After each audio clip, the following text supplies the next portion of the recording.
Good afternoon. On behalf of our team at RDIEC, we would like to welcome Dean Dahlstrom. Dean is a forensic scientist who was formerly employed with the RCMP. Dean now owns his own consulting firm and is hired to do investigative analysis, file reviews, and case analysis. Dean will discuss the type of work a forensic scientist does, the training that is needed, the career opportunities, salary expectations, and working conditions. Just a reminder for all students before we begin that after you watch this presentation, please go to our website to complete a survey. The website is found at www.rdiec.ca, or you can use the QR code found on the poster. By completing this survey, you are automatically entered to win a $50 gift card, which will be drawn for at the end of every month. Also, for students that are joining us, there is the option to, if you have any questions for Dean, please, you can type them into the chat box. I will monitor that and relay those questions for him to answer at the end of this presentation. And again, I'd like to thank Dean for this presentation, and I'm going to let him take it away. Thank you. Thanks, Renette. Good afternoon, everybody. We're going to talk a little bit about forensic science and opportunities that exist mainly in Canada, and hopefully by the end of this discussion, it'll maybe generate a little interest in the sciences. So before we start, we should probably just discuss what is forensic science. And it's simply the application of science to the law. And it includes all different types of sciences. We're going to speak to the most familiar ones, particularly from a law enforcement perspective.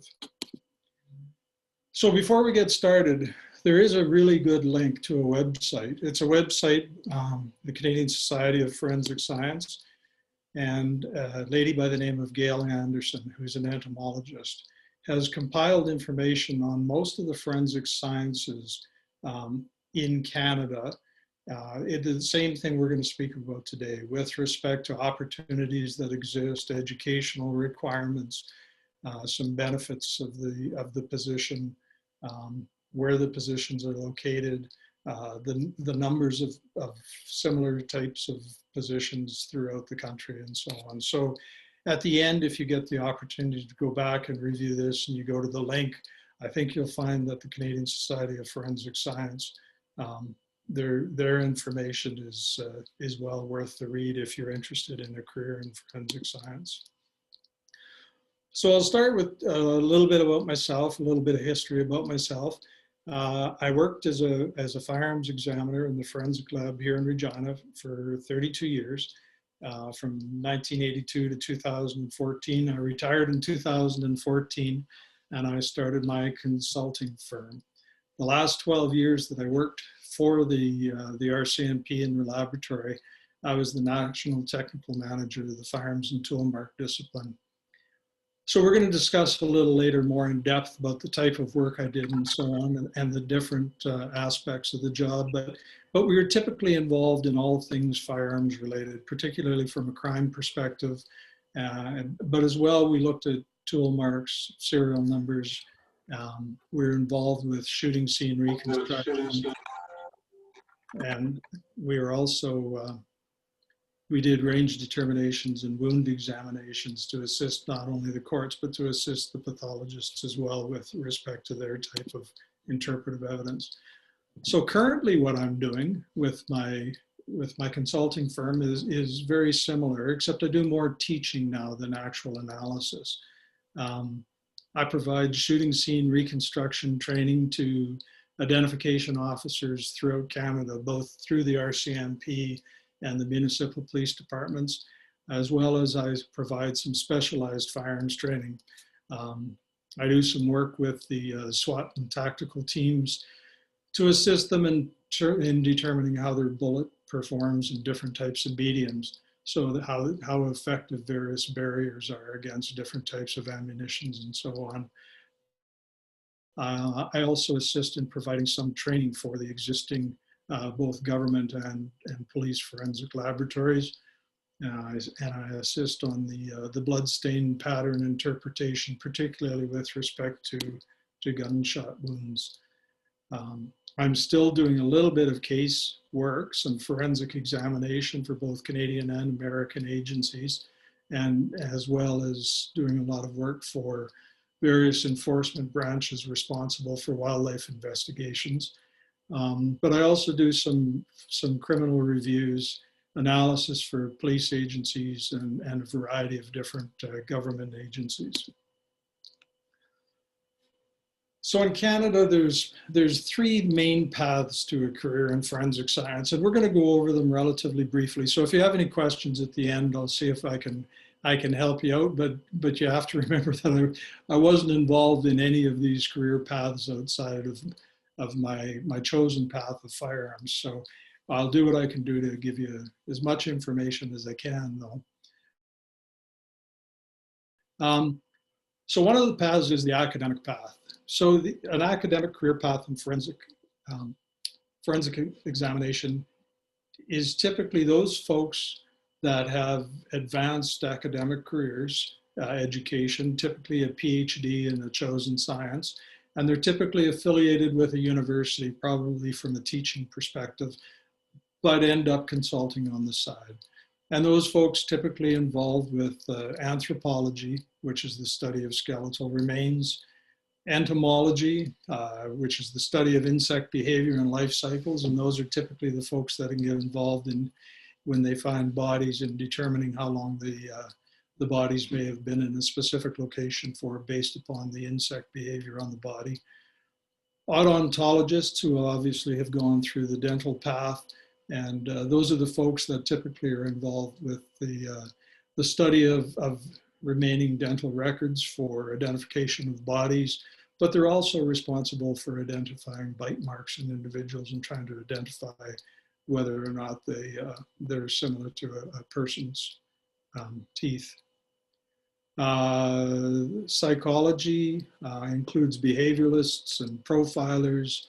So the main work from a forensic perspective with those individuals are trying to determine if a person may reoffend, as well as if there's been an individual that could be responsible for a series of murders, trying to determine the behaviors associated with those murders and trying to determine the suspect.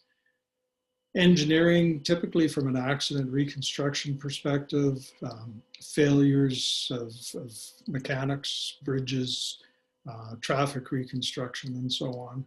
And of course, there's also the medical route that you're all familiar with, forensic pathologists, but there's also other positions sometimes affiliated with the pathologist or the office of the pathologist. Medical examiners or coroner's offices employ people. Hospitals in particular have nurses.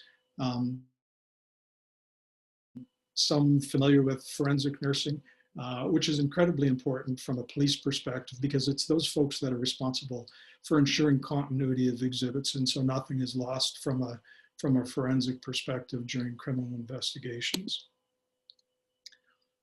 The forensic lab hire is probably what I'm obviously most familiar with, having worked in the forensic lab for the RCMP. So most of the full service laboratories in Canada are police or government operated. The RCMP still, as a police agency, has a forensic lab, and they offer services to all accredited police agencies throughout the country. But as well, there's laboratories in Ontario operated by the Ontario government. There's a laboratory in Quebec operated by the Quebec government as well. So from a police perspective in a full service laboratory, the types of analysis typically associated with those labs would be DNA analysis that everybody's familiar with, firearms and toolmark analysis, that we're going to speak about more in depth because obviously that's what I'm most familiar with. There's typically a toxicology section with which examines whether or not there's drugs or poisons in an individual system through blood analysis. But those are also the folks that speak to behavior associated with impairment through both drugs and alcohol. The trace evidence section, which used to be called the chemistry section, three main components to their types of analysis or paint analysis or comparisons typically from hit and runs. When there's a transfer of paint from one vehicle to another, they'll examine it to determine if it could have originated from the suspect vehicle. They look at accelerants used in arsons, the type of accelerant that could have been used to assist the fire. And they do forms of glass fragment analysis. So if somebody's been at the scene of a crime and they happen to have fragments or particles, shards of glass in their clothing or footwear, they can analyze the glass and see if the origin is the same as the broken glass at the scene. So when we speak about laboratory forensic positions, there's two main routes, and the two main positions are either as a specialist, which would be a reporting scientist, or as a technologist, which does a lot of laboratory analysis, assists the scientists, but rarely ends up having to go to court and to testify as an expert witness. The education associated with the laboratory positions historically have come through the university with some form of supplemental training by the hiring department after you're employed. And again, a link to the Canadian Society of Forensic Science offers a number of institutions in Canada that are now offering forensic science degrees and diplomas. So although the link will draw you there, I'll just go through them very briefly. The University of Toronto has an honors degree, Bachelor of Science degree in forensic science. St. Mary's University has a diploma program. Laurentian University offers both a Bachelor of Science in forensic science, but they also offer a Bachelor of Arts in forensic identification for those sworn police officers that are in the identification field that want some form of academic recognition for their training and so on. They can take a course at Laurentian University as well, which is, I currently teach an online course in firearms through that university. University of Windsor is both an honors Bachelor of Forensic Science or a combined BA honors. The University of Quebec has I'm not French, so I can't interpret that. I assume it's a Bachelor of Chemistry. Trent University has a Bachelor of Science in Forensic Science, and the University of Ontario Institute of Technology, a Bachelor of Science honors degree as well. BCIT, the British Columbia Institute of Technology, has a combined degree with the University of British Columbia. And there's also some college programs. Again, I'm not familiar with them, but there's a program at Humber College, Fleming College, and Seneca College. So again, I'll kind of reiterate, this is relatively new offerings through the universities. Historically, the route, particularly within the laboratory and the government labs, would be to have some type of education which is specific to the particular field of interest. So for instance, the toxicology section, which deals with drugs and poisons, it would typically look for somebody that had a background in pharmacology or pharmacy degree of some type. And then subsequent to hire, there would be some form of on-the-job training with the specific tools, processes, and policies associated with the hiring institute. Because in something like toxicology or DNA or chemistry, the academic studies are directly related to the practical application of those studies, the training once hired is relatively short, something in the neighborhood of 3 to 6 months. Whereas some of the other disciplines where there's no direct academic training, such as firearms or document analysis, typically requires some form of of science degree supplemented with a substantial amount more training as an understudy for the agency. And firearms, the field that I was employed in for a number of years, we typically required about a 2-year training period after graduation from a recognized university. So the third field of employment is as a sworn officer. So once hired by a police department or a firearms or fire agency, fire department, you end up going through some specific training, on-the-job training. So you're initially hired as a police officer. And of course, the academic requirements for that hiring would be dependent upon the agency's requirements for sworn officers. Once you move into the identification field, you typically then have some subsequent training. And that training can be very extensive, 1.5 to 4 years, dependent upon specifically what you wish to train in. But the types of work that they typically do would be the crime scene investigation.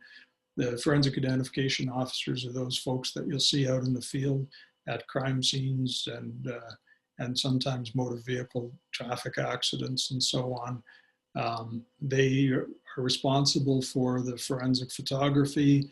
Those are the folks that typically would be responsible for footwear analysis or tire impression analysis at crime scenes. Those are the folks that end up doing the fingerprint analysis and testifying in court over the fingerprints. And those typically are also the folks that are trained to do the bloodstain pattern analysis that would be involved at the scenes of crime, determining the position of victims based upon blood spatter and so on, and the types of weapons that could be used to create that type of bloodstain pattern. And of course, firearms agencies train forensic fire investigators, as well the chemistry section, typically within the full service labs responsible for determining accelerants and assisting the fire investigators with their investigation. So the last 2 career paths, both through the forensic laboratory and as sworn officers, typically require some form of security clearance to work for the government lab, the police lab, or for the police agency.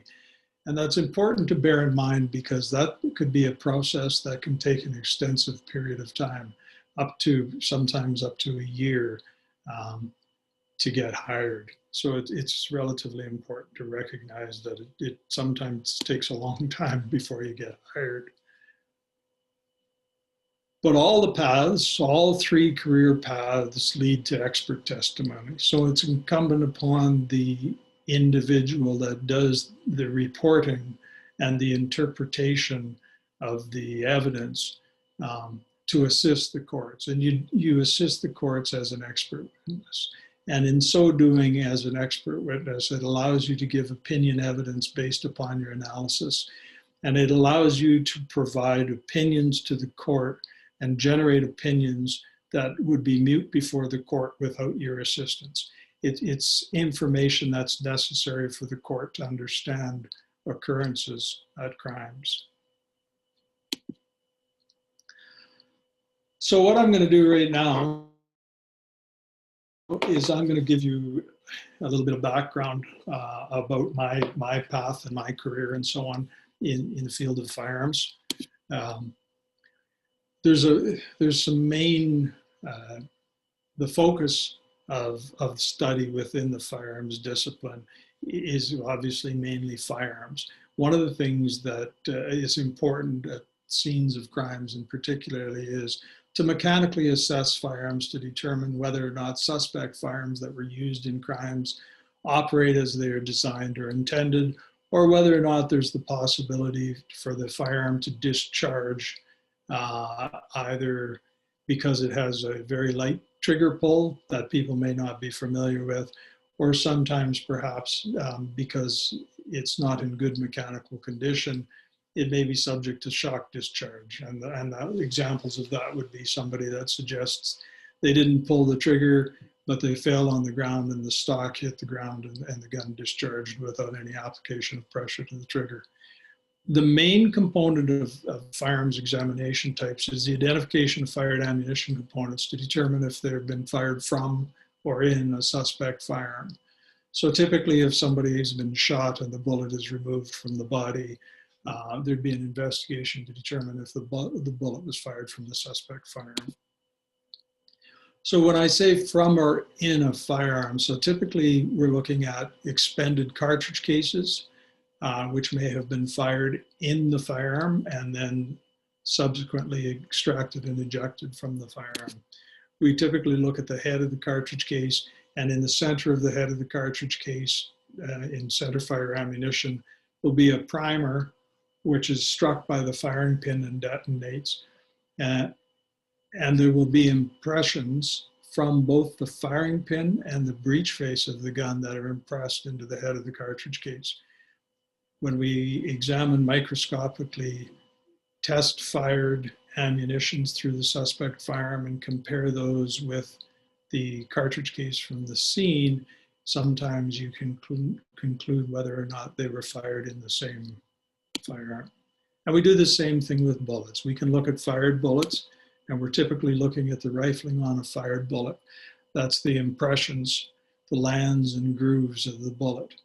The number of lands and grooves, the width of the lands and grooves, and the direction of twist of those lands and grooves will give us an idea of the make and model of firearm that may have been used at a scene.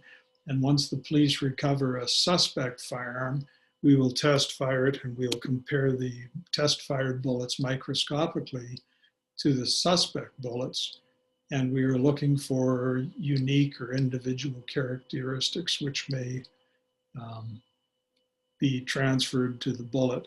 And when you examine them comparatively under a microscope, you can see if there's a whole bunch of striations that line up, you can say that those two bullets were fired from the same firearm. I'm going through this really quickly just to ensure that we get through it. And then if you have any questions at the end, you can ask away here. Range determination. So range determination is determining the distance the muzzle of a firearm was from the target at the time of discharge. And that's important because sometimes if individuals are very close to each other at the time that there's a gunshot, they may say that they were struggling over the firearm. So it's important to determine how far away the firearm was from the individual at the time of discharge. And normally what we do is we're looking at the products of combustion, the gunshot residue that's emitted from the bore of the firearm and onto the suspect's clothing. So this is a high-speed video, and you'll see the bullet coming from the bore of the firearm. And just prior to that, you'll see a little bit of gas blow by, the product of combustion, and then you'll see substantially more dark soot and so on that's emitted from the bore after the bullet. So you can see that gaseous cloud, and that's got all of the products of combustion that are transferred from the firearm to the target material itself. And when we examine the target material, in this instance, you'll see a black circle of soot. The size of the circle, the dispersion of the products, and the density of that circle of product will tell you the distance the muzzle of the firearm was from the t-shirt at the time of discharge. And so if you're very close, you end up with a very dense black ring around a hole. And as the muzzle of the gun moves farther and farther away, the products of combustion disperse and become less dense. And you can tell by test firing into a similar type of material at a variety of distance and doing a comparison, you can tell the likely distance from which the gun was from the target at the time of discharge. We also do wound ballistics examinations. So that's interpretation of the bullet damage associated with the projectile. So normally what happens when a projectile enters tissue, it starts to crush the tissue as it passes through the body And in so doing, it produces a cavity, and that cavity creates blood loss. And that's called a permanent cavity. Now, at the same time it's traveling through the body, it's losing velocity, and some of that energy is being transferred to the surrounding tissue. It's laterally displaced, and it also creates a cavity within the body. It's called a temporary cavity because it occurs only temporarily. And if it's extensive, beyond the elasticity of the tissue, it creates a secondary type of damage with more blood loss associated with it. If the temporary cavity is accepted within the elasticity of the tissue, then there is no secondary damage, and the only damage and blood loss created is as a result of the permanent cavity. And we can determine the effectiveness or the types of wounds in the body that are produced by ammunitions by modeling. And in so doing, we use ballistic gelatin. And we make about 150 to 170 pound blocks of jello, similar to the jello that you eat, at a 10% consistency and a certain temperature. We use that as a tissue simulant to determine what happens in the body when somebody is shot. So in this particular instance, again, another high-speed video, you'll see a bullet entering the ballistic gelatin, and it creates a splash. So the splash and that size of hole you're looking at is the temporary cavity. It's substantially bigger than the bullet that entered, and as that bullet is losing velocity and transferring its energy to the tissue, it's creating that hole in the body. So you can see it looks like a splash or the wake of a pond if you were to throw a rock in the pond. And the same thing happens within the human body. So that was a handgun bullet. In this next instance, you'll see a bullet up in the left-hand side of your screen that's about to enter the gelatin. And this is a bullet similar dimensions to the other bullets you're looking at, but the velocity is substantially greater. And as a result of that, if the bullet slows down in the body, there'll be a tremendous transfer of energy. And you'll see the difference in the size of the cavity that's created. Now, this is a rifle bullet entering tissue as a tissue simulant, excuse me. And you can see the type of damage associated with that temporary cavitation in this particular block of gelatin.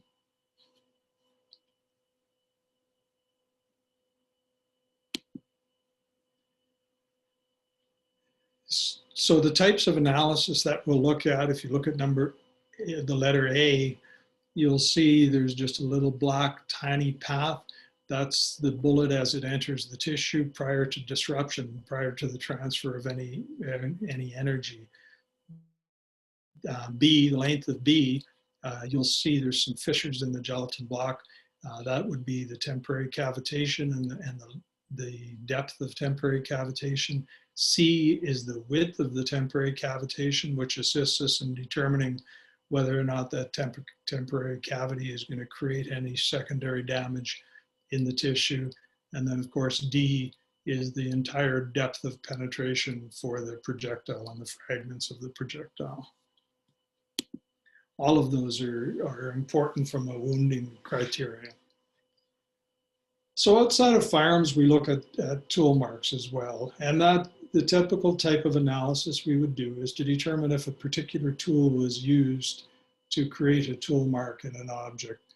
And the normal type of analysis that may be involved with that would be some form of break and enter, where we're looking at a tool and the tool marks left in the door or the frame or the lock to determine if that particular instrument may have been used to create the tools.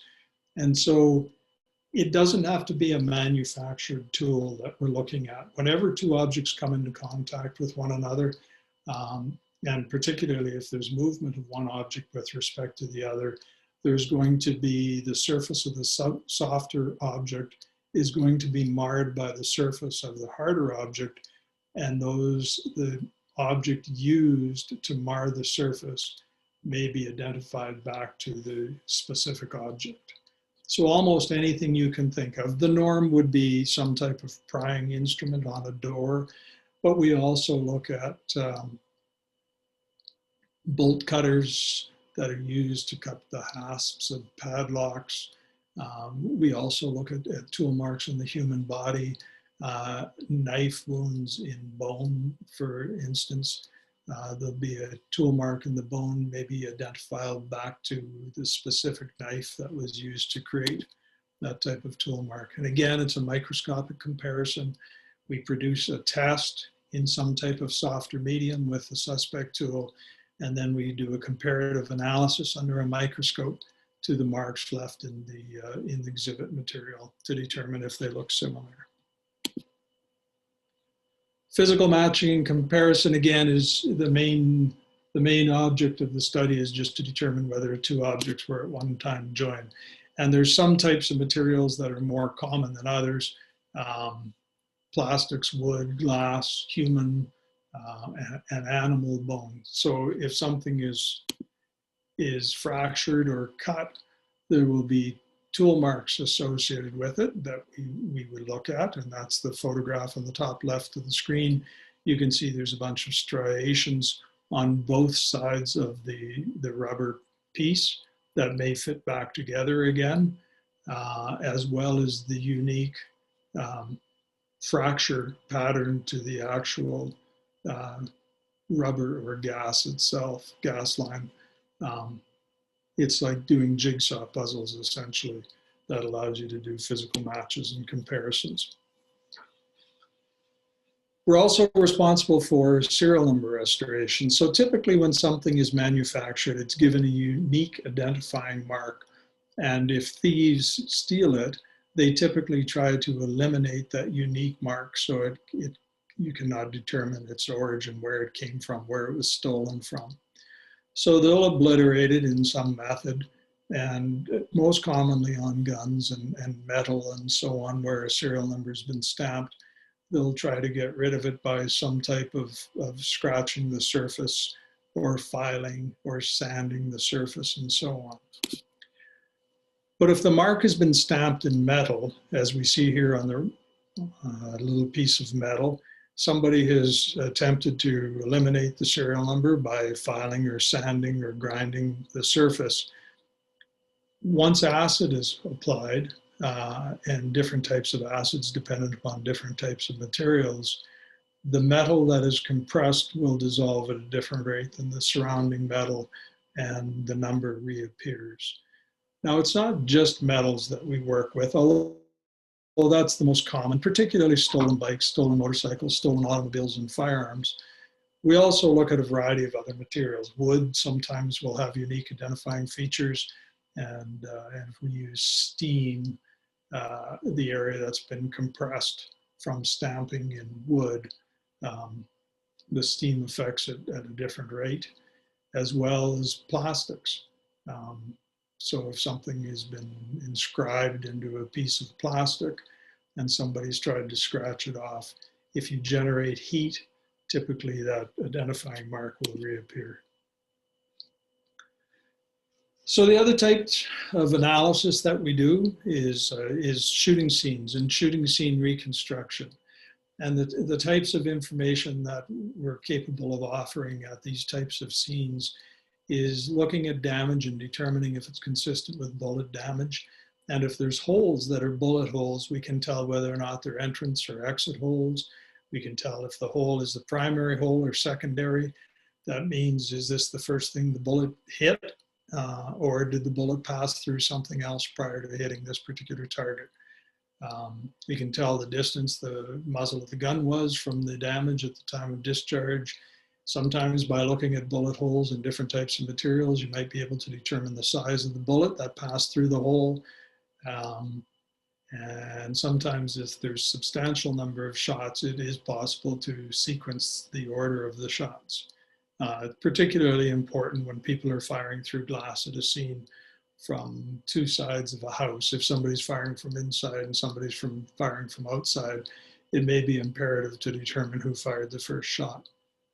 And of course, the other thing that we do is we look at the bullet path and try to determine the point or plane of origin to determine where an individual may have been standing at the time that the shot was fired. So again, automobile sheet metal is very common. Lots of cars get shot, and we look at the damage to the car, and you'll see this is a bullet that's going to be entering this blue paint. And again, the splash that you saw in the ballistic gelatin, you'll see the same thing that occurs in the automobile sheet metal. And the bullet creates a splash, and it creates a hole and chips paint. And we look at that hole, and the first thing we can determine by looking at the hole is it a bullet hole? And the other thing that we can look at by looking at the shape of the bullet hole, we can determine generically the origin of the bullet. In this particular instance, it's a nice round hole, which is consistent with the bullet having hit perpendicular to the hole. If you angle the bullet path, as we're going to see in this high-speed video, you'll see that the damage is elongated or becomes elliptical. The longer the ellipse, the greater the angle. If you go back to the 90 degrees, you have round hole, and everything between that round hole and what you see here, where the bullet doesn't even enter the material and bounces off, it changes the length of the ellipse. So there's a bullet striking the side of the vehicle, and you can see it bouncing off the vehicle. And when we look at the damage associated with that bullet strike, you can see that it's very long. It hasn't actually perforated or penetrated the metal. It's bounced off of the metal, deflected or ricocheted, but we can see where the bullet first came into contact with it and where it left. And sometimes to assist us in determining the angle at which the bullet made impact to the vehicle, in this instance, you'll see that the bullet is flattened on one side. If we look at the flattening on the bullet with respect to the bullet length, it sometimes will assist us in determining that the angle that the bullet made contact with the surface. Glass is one of those things that's frequently found at crime scenes with bullet damage. Houses, we're typically looking at plate glass, and automobiles, we're looking at a variety of different types of glass, laminate glass and tempered glass. Here again is a high-speed video. You can see a bullet hitting glass, and it fractures the glass. There's a central area of damage, and then you'll have a bunch of radiating fractures from that. And you also have a whole bunch of concentric fractures. But by looking at the glass, you can determine the direction of bullet travel based upon cratering to the glass itself. And that will be consistent regardless of the type of glass that is being shot. So this is tempered glass. This is the side window or safety glass of the vehicle. And you can see in the central area, you might have a nice round hole, even though we're missing some glass. You have a relatively concentric hole. You've got some concentric rings around that concentric area. And then you should have some radiating lines to the point at which the glass becomes crazed into fine little chunks that you find with the safety glass. And so this would enable us to do the analysis and determine if it's a bullet hole. One of the things we typically use is to assist us with all types of analysis is chemical tests. So within the firearms section, we also perform a lot of chemistry as well as physics in our analysis. So pretty science-laden discipline. This is a bullet hole in a piece of wood. And again, we can tell direction of travel based upon the movement of the wood, the fibers. In this hole, it looks black. And that's very important because we talked about primary, secondary bullet damage. Even if you have a jacketed bullet that doesn't have exposed lead, on the primary target, it will create this black ring because, as we saw in the high-speed video of the bullet being fired from the muzzle of the gun, there's some gas blow by, and the soot from that gas that blows by envelops the bullet. So the first thing it comes into contact with, it wipes that gas from the surface of the bullet, and it leaves a ring or the products of combustion. So in this particular instance, again, round hole. So we know that it was relatively perpendicular in both aspects, horizontal and the vertical component to it. This is some fabric, and around the fabric, around the central part of the hole, you'll see a little black ring. And again, that assists us in determining that that's the first thing that the bullet made contact with.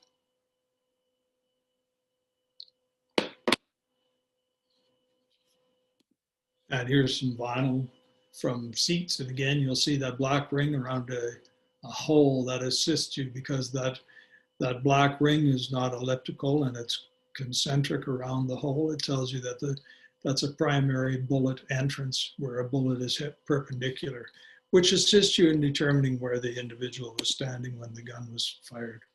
In this particular instance, we have a bullet which is not stable in flight. It's actually hit the wall sideways, and because stability of a bullet is important in determining whether or not it's passed through something, in this instance, we could say this was consistent with secondary. It's lost that gyroscopic stability because it's come into contact with something. So we know that there was something between the muzzle of the gun and the wall at the time that that foot shot was fired. So once we've determined that holes and impact damage is actually consistent with bullet damage, we want to determine the angle that the bullet has entered the target to determine where the shooter was with respect to the target at the time of discharge.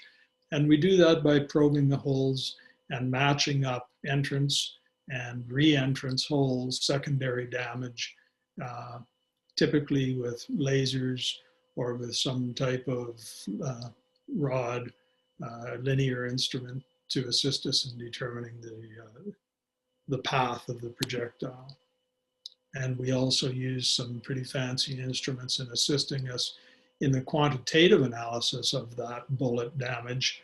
In this instance, this is actually a 3D laser scan. That's not a photograph, that's just the measurement, a cloudburst of measurement that gives you something that looks like a grayscale photograph. But by taking a laser scan of the vehicle, once the rod protrudes, it assists us in doing a pretty precise quantitative analysis of the angle of entrance and angle of bullet damage. In this case, you can see that the bullet entered from above the vehicle, from in front and above the vehicle, heading down in towards the passenger seat of that particular vehicle. And this is the type of information that would be produced for court purposes when you're explaining to the court where the individual may have been standing with respect to the damage. So I mentioned that because it leads us into the equipment which is specific to the discipline. And so within the firearms and toolmark discipline, the main tool used is a comparison microscope to do all your comparative analysis. Essentially, two compound mics joined together with an ocular bridge, and it allows you to view two objects simultaneously. As well, obviously, within the discipline, we need access to a shooting range so we can shoot and recover projectiles. A typical lab setting, we need fume hoods and workbenches and a variety of tools. We need some form of exterior ballistic software that will allow us to determine how all of the different calibers and bullet weights affect bullet travel. And we need some form of reconstruction kits to assist us with going out to crime scenes and recording and documenting some of the types of damage we're looking at. And that can include a variety of lasers that you've probably seen on TV and 3D scanning instruments. We use rods, we do chemical analysis, looking for lead dispersion at scenes and copper associated with bullet damage. So the opportunities that exist for forensic scientists, it depends again on which of the avenues you choose and whether it's going to be the main source of income throughout your career or whether it's something that you choose just to do on the side of your chosen academic career, which is typically the group of the first sciences that we went through. There's a limited number of laboratories in the country, full service laboratories in particular. There's more labs now that are not full service. So there's a number specific to firearms. Calgary City Police, Edmonton City Police is starting a laboratory. British Columbia government has just started a laboratory. The RCMP, the Ontario Centre of Forensic Science, the Quebec laboratory, those folks all hire firearms examiners. If the forensic identification field is the one you choose as a sworn officer, most agencies have identification sections. And so those positions are measured in certainly the hundreds and hundreds of identification officers throughout Canada. So you have far greater opportunity within some of those chosen paths. Some of the perks and benefits or opportunities, certainly that I found throughout my career, because I enjoy travel. I had the opportunity to travel and attend crime scenes all across the entire country. I've had the opportunity to participate in scientific working groups with other labs in other countries. So I've had the opportunity to tour laboratories all throughout North America for a variety of different police agencies. There's plenty of opportunities in all of the forensic science fields to participate in research. And particularly if the academic route is the route you choose, there is a tremendous opportunity to do research and to get government grants for a variety of different types of research. Most of the forensic disciplines have some form of professional association, typically international, and so there'll be the opportunity again to attend those meetings, typically annually, somewhere in the world, and to speak to other folks that do the same type of work.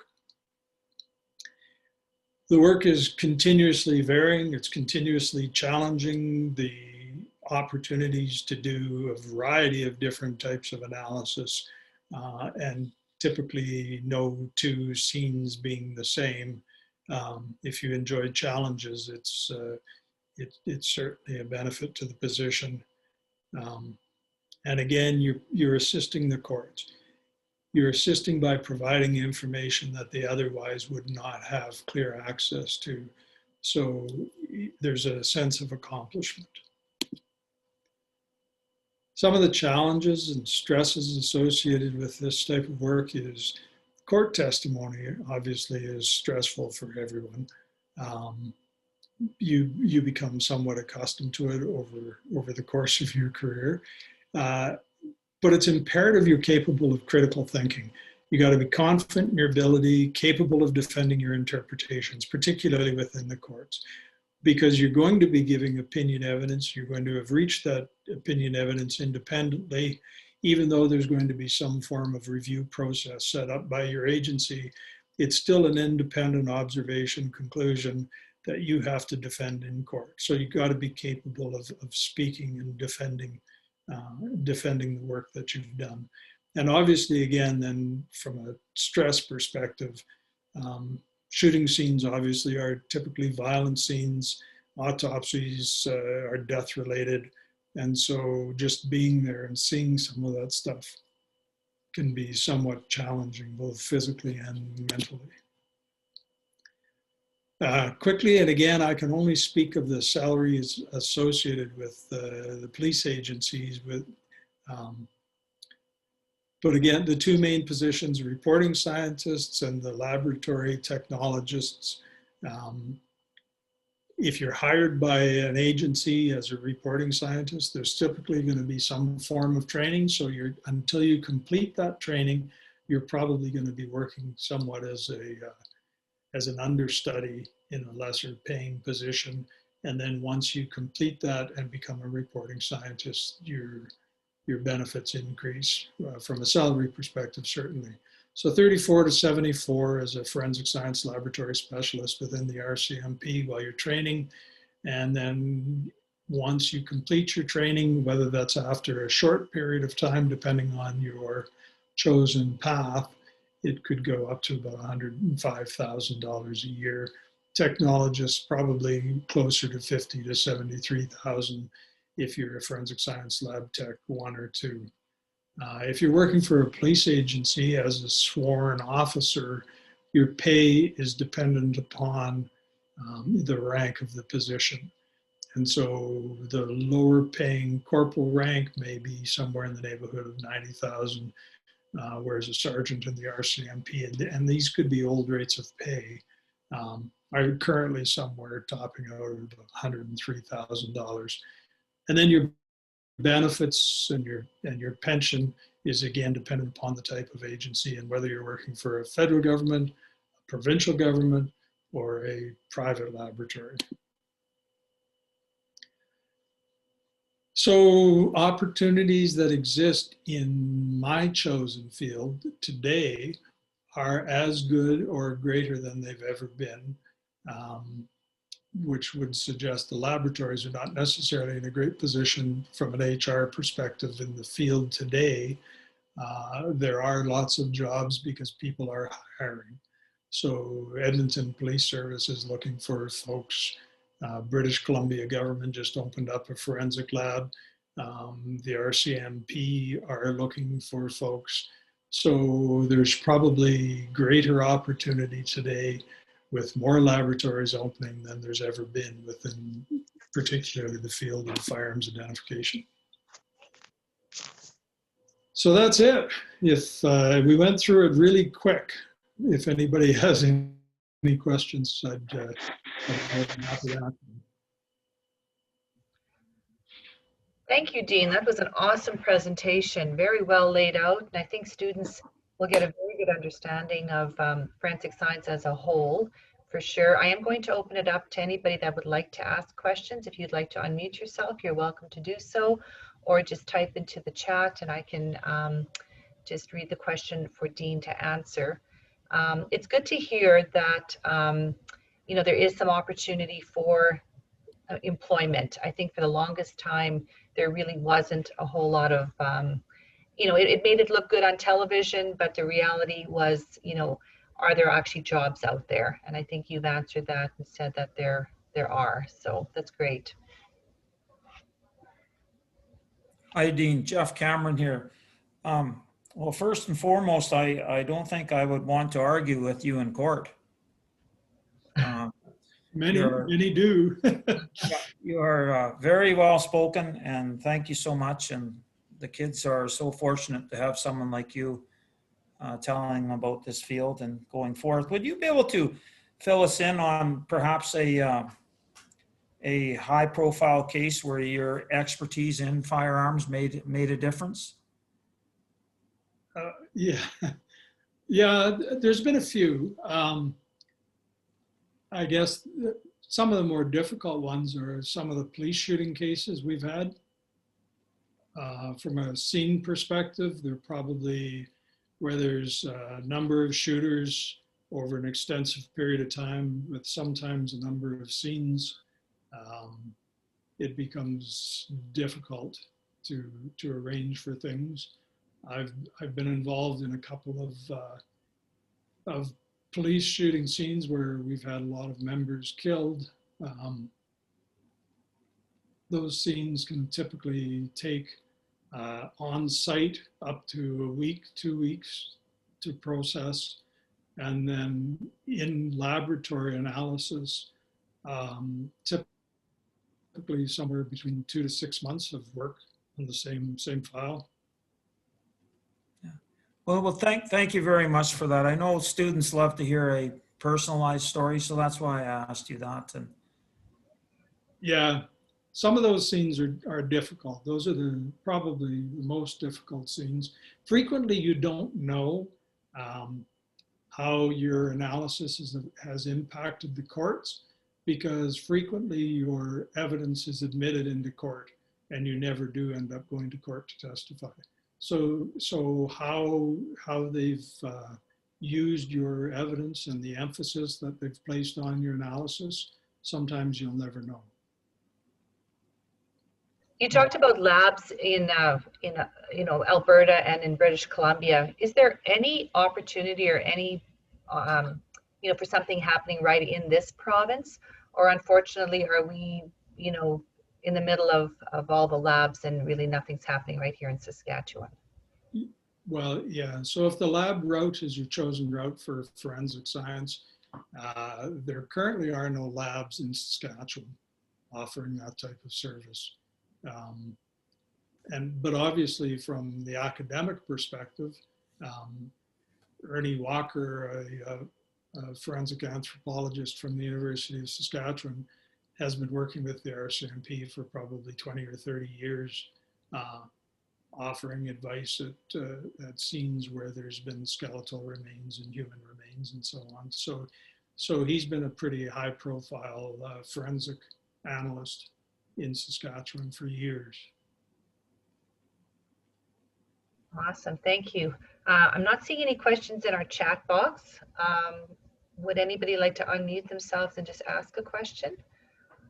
Or has Dean answered all your questions so well that we may be just ending the meeting? Yeah, that's got to be it. Well, if anybody has any questions and they would like more information, they can definitely contact me. All the facilitators have my contact information. It's listed on all the posters, and they can definitely reach out, and I can get them in touch with you, Dean, as well. Central Collegiate and Moose Jaw is thanking you very much. That's so awesome that class has joined. Also, don't forget, students, to please fill out the survey on our website. That would be awesome. And there's a chance to win that $50 gift card as well. So on behalf of everyone, Dean, thank you so much for taking the time, putting this presentation together, and spending this hour with us. Thank you. Perfect. Appreciate it. Thank you very much.